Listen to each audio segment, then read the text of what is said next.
And how's it going, everyone? It is Skullzi here with the latest and the greatest gaming news. Today I want to talk about a recent discovery that was just made over on the official Skullzi Discord server, so huge shout out to Jenkins for sending this information my way. And this isn't the first interesting thing to be discovered by a member of the Skullzi Discord server, so if you want to join the ground zero for all these discoveries, check for a link to my Discord server down in the description below. Also, this is something that popped up once or twice on Reddit as well over the last couple of years, so it actually wasn't 100% discovered for the first time on my Discord server. However, this never really got the attention it deserved, so hopefully I can change that a bit with this video. And as always, we're going to be breaking all this information down together, that way you can see that my bullshit capacity meter is always running at 0%, and that way you can have all the links and stuff to verify all of this information for yourself if you choose to. And don't forget, you can get a BS Meter t-shirt as well as other channel merchandise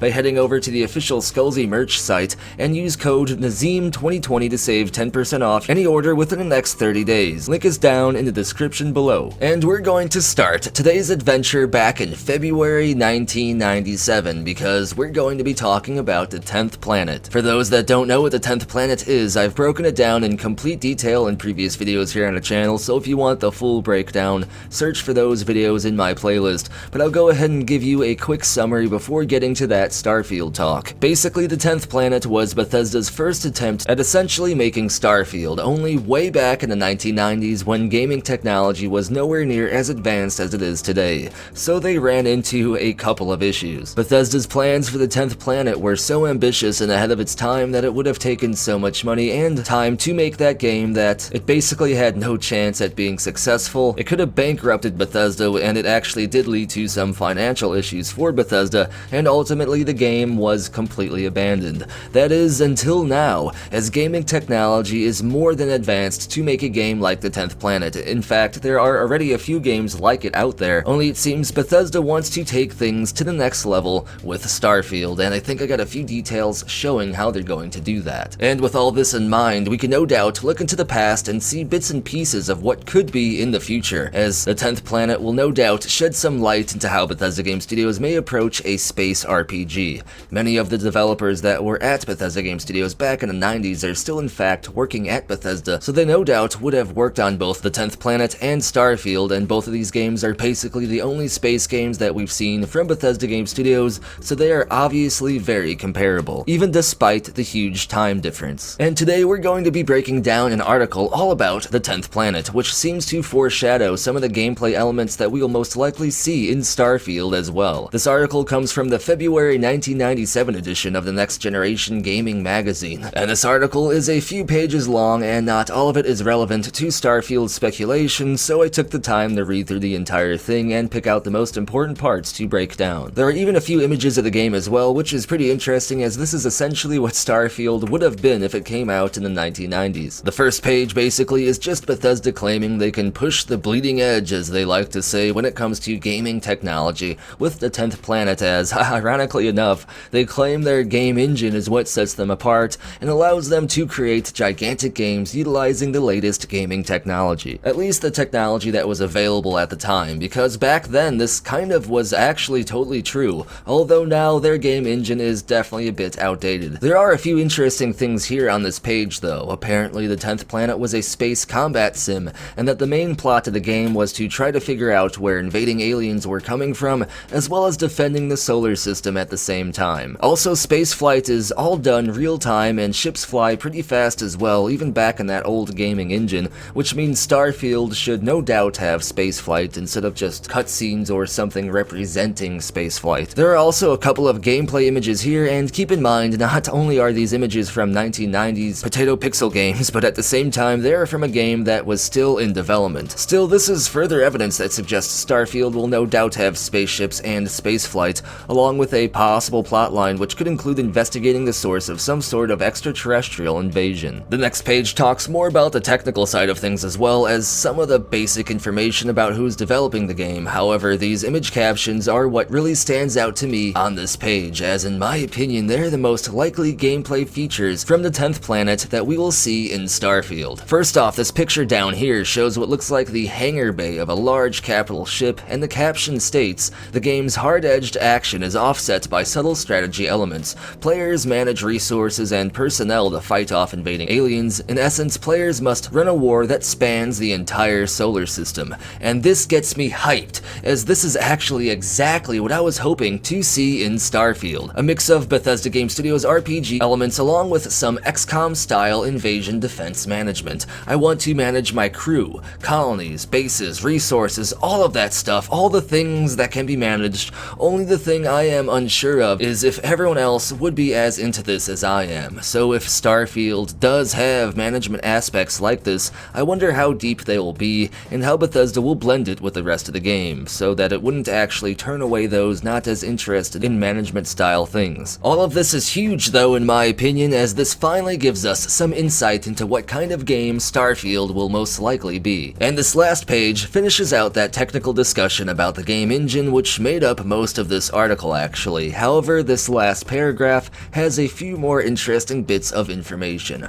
Right here it states the game is shaping up to be a hybrid of space combat sim and wargame. Set within Earth's solar system, the player is a privateer who helps fend off invading aliens. The game's time elements means the planets all follow their respective orbits, and so the game's overall strategic environment continually changes as planets change their relative positions. This sounds actually super interesting to me in my opinion, and indeed super ambitious for the time, a fact that the developers take note of later in this article, and with all this in mind, it becomes pretty clear why such an innovative and huge game was just simply not possible way back then. However, it totally is now, and I truly believe Starfield will be something exactly like what is described in this article, a blend of on-foot Bethesda Game Studio RPG mixed with spaceflight and a dash of resource and personnel management, leading and directing the defense against an alien invasion from an unknown source. This definitely sounds hype, and in my opinion,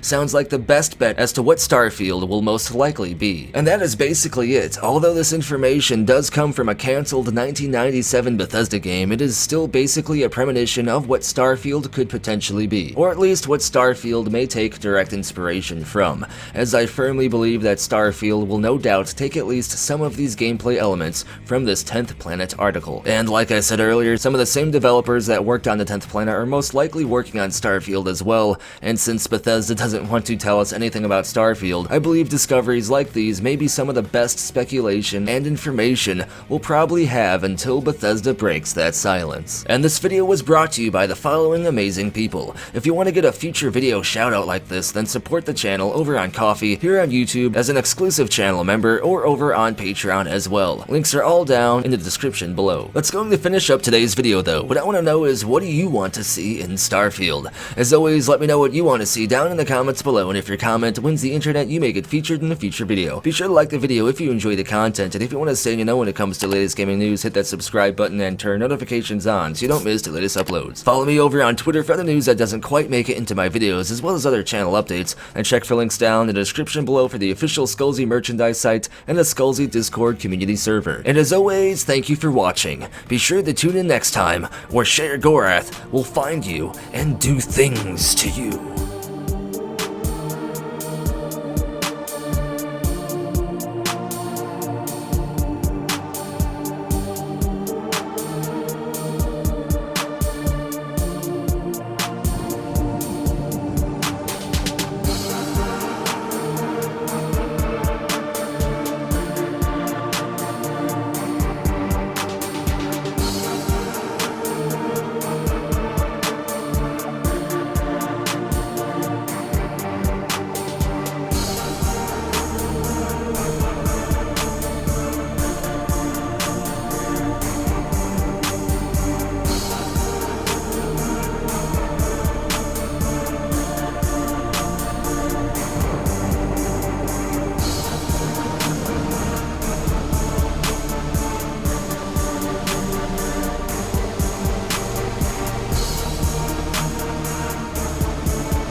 It just works.